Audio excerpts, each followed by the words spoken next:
Este episódio é um oferecimento Tabuleiro Mix. Oi pessoal, eu sou Lucas Andrade Luquita e neste episódio de Overview a gente vai dar uma olhada em Merchant of Venus, um clássico de 1988 que a Fantasy Flight fez uma versão nova em 2012 e colocou 2 jogos aqui dentro, ou até 3, você vai entender daqui a pouco. Em Merchant of Venus nós somos mercadores espaciais coletando mercadorias de um sistema galáctico até outro, coletando passageiros, encontrando piratas, explorando asteroides. Um jogo muito interessante que vale a pena conhecer. Vale lembrar que o Overview é o nosso programa onde a gente apresenta o jogo rapidamente. Então você não vai aprender os mínimos detalhes como no Tutorama, mas vai ter uma boa visão de como o jogo funciona, ok? Vamos dar uma olhada então em Merchant of Venus.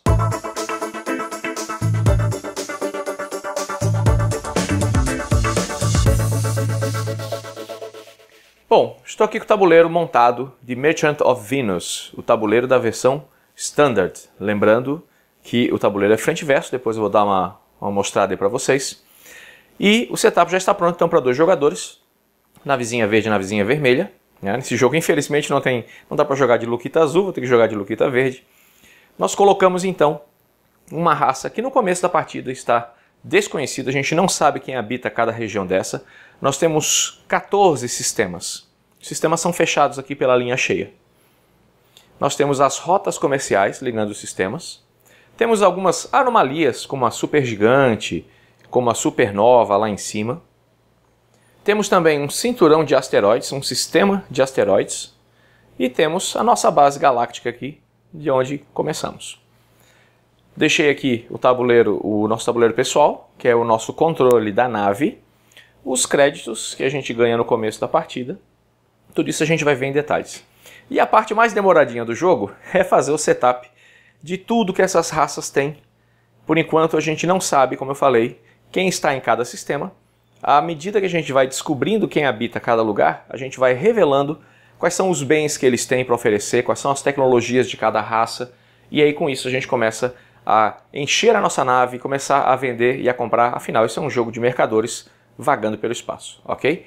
Detalhe do tabuleiro que eu acho muito legal, ele tem um visual meio retrô ainda, né? Mas bastante funcional e bastante simples. A gente vai ver então algumas coisas com detalhe, beleza? Esse aqui é o nosso tabuleiro, é a nossa nave, e ela tem várias informações, a gente tem que gerenciar isso aqui também durante a partida. A gente tem o nosso marcador de lasers, que eu coloquei no 2 no começo da partida. Um desses marcadores é colocado em 2, o outro é colocado em 1. E aqui a gente tem os nossos escudos. Os lasers e escudos são importantes porque em várias situações, quando a gente estiver navegando no espaço, a gente precisa superar obstáculos. E quanto maior esse número aqui, melhor. Aqui temos o nosso piloto. Você pode escolher o piloto ou sortear. Existem raças diferentes. O piloto vai tendo upgrades, então ele vai ficando melhor. Temos também o espaço de carga, que a gente começa com apenas 2, mas a gente pode adquirir mais espaços de carga, dependendo de alguns locais que a gente pare. Aqui a gente tem o espaço do dado de navegação, a gente tem espaço para algumas melhorias que a gente vai adquirir também ao longo da partida. Temos um espaço especial que permite que a gente pule algumas regiões do espaço, conforme o item que a gente colocar aqui. Pente amarelo ou vermelho. É uma espécie de turbo dedicado. Um tabuleiro pequeno, funcional, importante para a gente planejar, né, o tipo de trajetória que a gente quer fazer ao longo da partida. Cada jogador recebe também uma carta de missão. E para a gente lembrar onde é essa nossa primeira missão, a gente coloca um marcador respectivo no local. No caso, esse aqui, no planeta gigante. A primeira coisa que a gente faz no começo do turno é declarar para que lado a gente quer que a nossa nave vá. Ou seja, a gente tem que declarar a direção. Isso antes de fazer a rolagem de dados. Então, por exemplo, eu começo aqui na base galáctica, eu poderia vir para cá, poderia vir para cá, poderia vir para cá. Claro que no começo da partida, a gente ainda não conhece as raças, então a gente não sabe aonde comprar e vender. É meio escolha qualquer caminho, tá bom. Isso depois, é claro, vai fazer muita diferença. Então digamos que eu queira vir para esta direção. Percebam que a base tem até essa parte mais pontiaguda para indicar que você está vindo para cá. Após declarar para onde queremos ir, nós rolamos os dados de movimento.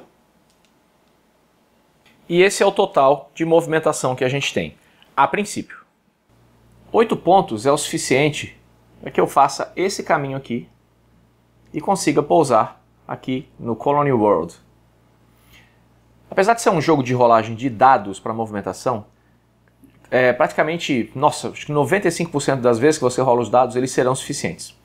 Outra coisa, você pode rolar um dado extra, você pode alocar dados para conseguir coisas extras através de melhorias. Você tem vários recursos para tentar mudar isso e conseguir fazer com que você chegue. São raríssimas exceções quando você não vai conseguir realmente fazer o que você quer, e aí está parte do sabor do jogo. Então, com meus 8 pontos, eu consigo fazer este caminho todo e chego exatamente aqui. Quando eu chego em uma cidade de superfície de planeta, essa minha fase da movimentação termina e a gente começa então para a parte do primeiro contato. No primeiro contato, nós revelamos qual a raça alienígena a gente descobriu. Nesse caso foi Zoom. Ele tem o número 9. Então a primeira coisa que a gente tem que fazer é ir até o lado do tabuleiro, procurar a raça 9, pegar todos esses tokens e colocar no espaço respectivo no mundo que a gente acabou de descobrir. Nós pegamos os tokens de mercado, embaralhamos e colocamos com a face para cima no espaço próprio. Pegamos também os bens que esta raça produz, cada raça produz um bem diferente. Colocamos no espaço respectivo. E pegamos também as tecnologias. Cada raça produz um tipo de tecnologia que, se você comprar, vai dar um benefício diferente. Essa aqui, por exemplo, permite que você troque cartas de missões com outros jogadores e dão bônus extras ao final da partida para cada missão. Quando você chega num sistema, depois que a gente revela tudo isso, você pode comprar bens, você pode vender bens, você pode pegar passageiros. A gente também trabalha como taxista, né, o motorista do Uber, já que está mais na moda, e a gente pode deixar um passageiro em um local. Só o importante é que, nessa situação, como eu acabei de chegar, eu só posso fazer uma compra e uma venda. Se eu já tivesse começado o meu turno aqui, eu tenho a opção de ficar parado, eu posso fazer quantas compras e quantas vendas eu quiser. O que é muito bacana para a gente tentar otimizar as nossas viagens, tá? Bom, então digamos que eu queira comprar aqui o licor produzido pela raça que a gente acabou de conhecer. Custa 40 créditos cada um. E o interessante é que é o seguinte, ele é produzido pela raça número 9. E quem é que quer comprar isso aqui? Quem quer comprar são as raças 10, 11, 12 e 13, que no primeiro momento a gente ainda não conhece. A gente não sabe onde é que está. Então parte do jogo é a gente descobrir onde essas raças estão. Talvez a gente tenha sorte e o nosso adversário descubra, e aí fica mais fácil para a gente vender. Tá? No começo do jogo, claro, é meio arriscado a gente ficar enchendo a nave de produto que a gente nem sabe se vai encontrar a raça, tá? Mas só para demonstração. Então eu pago aqui 40 créditos para cada licor, depois eu posso vender para essas raças aqui, e as raças vão pagar uma quantidade de dinheiro, de créditos estelares, conforme a posição do mercado. Nesse caso aqui, por exemplo, quando eu virei esse tile de mercado, o mercado está estável. Se eu estivesse vendendo isso aqui, que é justamente não o caso, porque é essa raça que produz, ele pagaria 90, né? Claro. Bom, o importante é que você vai comprar por 40. O valor mais baixo que você vai vender é 80. Vender aqui, o lucro sempre é certo. Mas a intenção, claro, é tentar vender para essa raça quando o mercado deles estiver em alta e eles estiverem dispostos a pagar mais ainda. Então digamos que eu compre esses dois aqui. Eu coloco os dois itens nos compartimentos de carga. Já nessa situação eu enchi completamente a minha nave. Percebo que esse símbolo aqui da carga corresponde, ó, aqui, ó, duas bolinhas e duas bolinhas. Tá? Então esse aqui eu consigo colocar apenas um nesse compartimento. Eu posso ter, por exemplo, no futuro um passageiro e o passageiro só ocupa uma bolinha. Então, por exemplo, eu posso ter dois passageiros no mesmo compartimento. Nesse caso aqui, cada item desse que eu comprei encheu um slot na minha nave, então eu estou completamente cheio. Tá? Eu tenho a opção de, quando descobrindo outras raças, de comprar essas melhorias, como eu falei anteriormente, dentre outras coisas, ok? Interessante também que nós descobrimos então essa raça aqui, Tzum. E ela produz o licor que a gente acabou de comprar. Quando a gente descobre uma raça, a gente traz a carta dessa raça para nossa área de jogo, né? Para a sua área de jogo próxima ao seu tabuleiro. Você ganha uma quantidade de créditos igual a que está colocada na carta. E esses créditos você pode gastar apenas com itens produzidos por essa raça. Então eu tinha comprado duas cargas do licor, que custa 40. Então esses 80 aqui eu não preciso tirar da minha reserva inicial. Eu posso gastar dos créditos que eu recebi aqui do Tzum. Eu poderia também, claro, lembrando que se eu já tivesse começado o meu turno aqui, senão só poderia fazer uma compra e uma venda, eu já acabei comprando dois licores. Eu posso comprar então essas melhorias, por exemplo aqui, eu tenho um drive vermelho, então eu compraria uma peça vermelha, aquele espécie de turbo específico, colocaria no meu tabuleiro e o que ele permite? Quando eu tiver que passar por espaços vermelhos, como realmente eu precisei passar, eu não contaria esse espaço. Então aqui seria um espaço a menos. Então quando você começa a ter turbos, as viagens por esses locais vão ficando mais fáceis. Tá? Como eu fiz uma ação de compra e não de venda, o mercado aqui não mudou. Mas no futuro, quando alguém chegar aqui e vender algum desses itens que essa raça quer, a gente pegaria esse tile e o mercado, por exemplo, mudaria de estável para baixo. Outra coisa importante que eu poderia comprar é uma melhoria de escudo. Por 40 créditos, eu aumento o meu escudo em 1. E isso me ajuda quando eu precisar fazer um teste. Falando em testes, enquanto a gente navega pelo espaço, muita coisa pode acontecer. Aqui, por exemplo, se eu passo por aqui, eu preciso fazer um teste de lasers. No momento, meu laser, eu sou o Luquita Verde, está em nível 1, muito fraquinho. Aqui é um teste de escudo. E como é que a gente faz um teste? A gente rola esse D6 aqui, bacaninha, e precisa tirar um número menor do que o nosso valor. Então, no caso, quando um jogador tiver que passar por um teste de escudo, ele precisa rolar um dado. Se ele passar, tudo bem, ele pode continuar o caminho. Se ele falhar, ele também tem a opção, mas ele precisa baixar o seu nível de escudo lá no tabuleiro e aí continuar o movimento. O problema é que é como se você tivesse gasto, né, os seus escudos para poder passar pelo desafio. Você até consegue continuar, mas isso vai ser prejudicial para a sua nave, ok? Esse tipo de espaço são espaços comuns. Aqui você sabe que pode pular com o turbo vermelho, né? Também existe o turbo amarelo. Aqui a gente tem, por exemplo, asteroides. Uma das coisas que você pode fazer, inclusive, você pode minar, você pode explorar o asteroide. Tá? Os jogadores têm tokens para isso. E aqui, quando a gente passa num espaço branco, por exemplo, a gente tem que comprar uma carta do baralho de eventos. E aí, nesses eventos, tem de tudo. A gente encontra armamento, a gente encontra pirata, a gente encontra teleportais, a gente pode achar passagens que são atalhos de um lugar para o outro. Deixa eu mostrar os piratas para vocês.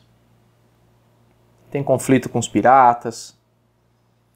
E conforme a gente for passando alguns desses desafios, a gente também ganha recompensas de um deck de recompensa. E aí nós temos espaços que são mais complicados de se passar, que você precisa saber exatamente qual dado que você vai gastar para conseguir passar por aqui, senão você pode ser arremessado para outro lado da galáxia. Nós temos asteroides, como eu falei, temos piratas, temos eventos de tudo quanto é tipo. E o básico do jogo, claro, é ir descobrindo as novas raças, revelando as raças, colocando os novos tokens, chegando nesses locais com os bens que aquela raça quer e assim vendendo e comprando e tentando maximizar o seu lucro. Você pode pegar passageiros, como eu já disse, esses passageiros vão aparecendo em locais no tabuleiro conforme as rodadas vão seguindo. Você pode deixar esses passageiros para ganhar dinheiro. Inclusive, o bom dos passageiros é que você também ganha reputação. Bom, esse foi o overview do Merchant of Venus. Primeira coisa que eu quero falar é o seguinte: eu simplesmente adoro quando as empresas anunciam novas versões ou reprints. De 2015 para cá a gente está vendo uma tendência muito forte nesse sentido. Fantasy Flight lançou isso aqui em 2012. Ele é um jogo de 1988 do cara mega cultuado Richard Hamblin, que fez o Magic Realm. É um jogo super difícil, complexo, meio um santo graal assim, dos board games. E a Fantasy Flight lançou isso aqui em 2012. E ela fez um trabalho genial no seguinte sentido, ela modernizou algumas coisas na versão Standard, que foi a que vocês viram aqui no overview, mas tem uma versão clássica, a versão clássica é essa de 1988, que muita gente prefere. Por quê? Saudosismo, enfim, eu particularmente prefiro essa nova, tá? E existe todo um debate na internet, o que é melhor, se é a versão clássica ou se é a Standard. Mas o importante é que não interessa o debate, interessa que as duas versões estão aqui dentro. Isso eu achei fabuloso. E se parar para pensar bem, ainda tem uma terceira versão, porque o modo solo dele, você joga totalmente diferente, tá? Você trabalha com desafios que acontecem em certas rodadas, então são 3 jogos numa caixa. Vamos dar uma olhadinha rápida no que vem na versão clássica e depois eu volto. Quando eu falo que são 2 jogos mesmo. Esse aqui é o tabuleiro que você viu no vídeo da versão Standard, e o verso dele ele já tem até um visual um pouquinho mais retrô, aqui no estilo dos pontos. É outro tabuleiro. Esse aqui é mais inspirado então na versão clássica, tá? E falando em 2 jogos diferentes, nós temos inclusive 2 manuais. O manual da versão nova e o manual da versão clássica. Até o letreiro é diferente, o manual mesmo, tá? Esse manual da versão clássica tem 24 páginas. E da versão padrão tem 36 páginas, tá? Tem umas regrinhas a mais porque ele tem mais opções de jogo, tá? E para ter uma ideia também, na versão clássica, esses aqui são alguns dos componentes que a gente utiliza numa versão e não utiliza na outra. Inclusive o pessoal sempre recomenda que você guarde isso separado, tá? Porque fatalmente você vai querer experimentar as 2 versões, você não vai deixar de jogar as duas. Então, uma tonelada de tokens. Aliás, esse jogo tem muito tile, muito token. Se eu não me engano, são 7 fichas. Então, prepare o tempo. E a ficha das naves também é diferente. Aqui você tem a ficha da nave da versão clássica. Tá? Ela é diferente. Vem bastante fichas. A gente já tem os pilotos. Então tudo isso aqui pertencente à versão clássica, tá? E ainda fora o modo solo. O bacana é que você pode participar desse debate de versão clássica contra a versão nova, a versão standard, praticamente de graça, porque você adquiriu os 2 jogos na mesma caixa. Tá? Isso eu achei muito bacana. Se fosse uma versão toda modificada e deixasse depois uma outra versão separada com clássico, tudo bem, você poderia criticar, mas eu achei muito bacana. Claro, também tem uma questão de direitos autorais que foi colocado aqui, que o pessoal exigiu que tivesse a versão clássica, mas enfim. O que eu acho de Merchant of Venus? Eu adoro jogos de ficção. Tá? Adoro Twilight Imperium, adoro Cosmic Encounter, então eu gosto desde os jogos mais pesados de ficção, mas também gosto dos que têm uma pegada mais leve. E o Merchant é um jogo econômico, na verdade, ele é um jogo de pick-up and delivery, onde você tem que pegar o bem em um certo lugar, levar no outro. Na versão nova, você tem uma sensação de aventura, porque você precisa passar por desafios com lasers, com escudos, você encontra piratas, você tem eventos de todos os tipos, ou de repente você quer ganhar fama levando passageiros. Acho que na versão clássica se perde um pouco isso. Ele fica uma cara mais de gerenciamento mesmo, no final ainda rola mais uma corrida, tá? Mas eu acho que essa questão da aventura casa muito bem na versão nova, tá? O que eu gosto também é que, como ele tem essa pegada light, as raças são mais divertidas, ele tem uma característica, eu não diria cômica, mais leve mesmo, tá? Que eu acho que fica muito bem. Não é uma questão de combate, você não vai ficar enfrentando os seus inimigos, tá? Os seus oponentes. O combate aqui, na verdade, é para ser o mercador com mais fama. É otimizar as suas viagens, é planejar muito bem o que você vai comprar e vai vender, tá? Tudo isso com uma roupagem muito bacana, com uma produção excepcional. Eu acho que para quem está conhecendo, para quem quer conhecer, para quem já está expandindo a sua coleção, os jogos clássicos são fundamentais. Eles não são clássicos à toa. Eles sobreviveram ao teste de 20, 30 anos por algum motivo. E quando eles aparecem com uma roupagem nova, como é o caso aqui, eu acho uma aquisição muito bem-vinda. É um jogo que eu queria jogar há muito tempo. Eu entrei no hobby também não faz tanto tempo assim, né? Agora para valer.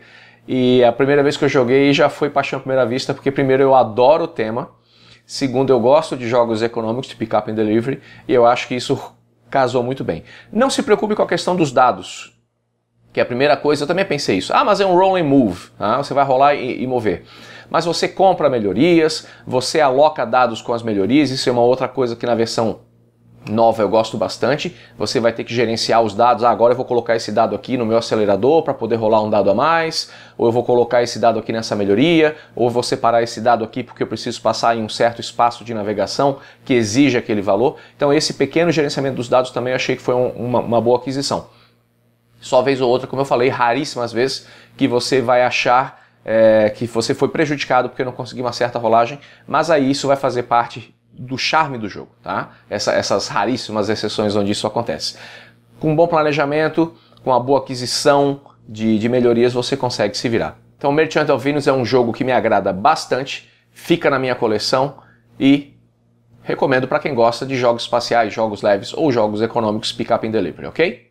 Se você gostou, achou interessante ou quer conhecer mais, afinal é parte da história dos board games, você pode adquirir sua cópia no tabuleiromix.com. Esta cópia foi gentilmente cedida pela loja para o nosso overview, ok? E como sempre eu deixo o convite para entrar no nosso site, o meeplemaniacs.com.br, onde você encontra centenas de matérias, reviews, entrevistas, dicas de trilha sonora e um monte de coisa relacionada aos jogos de tabuleiro, ok? meeplemaniacs.com.br você encontra tudo que a gente produz neste site, beleza? Eu sou Lucas Andrade Luquita e encontro vocês numa próxima oportunidade. Tchau, tchau.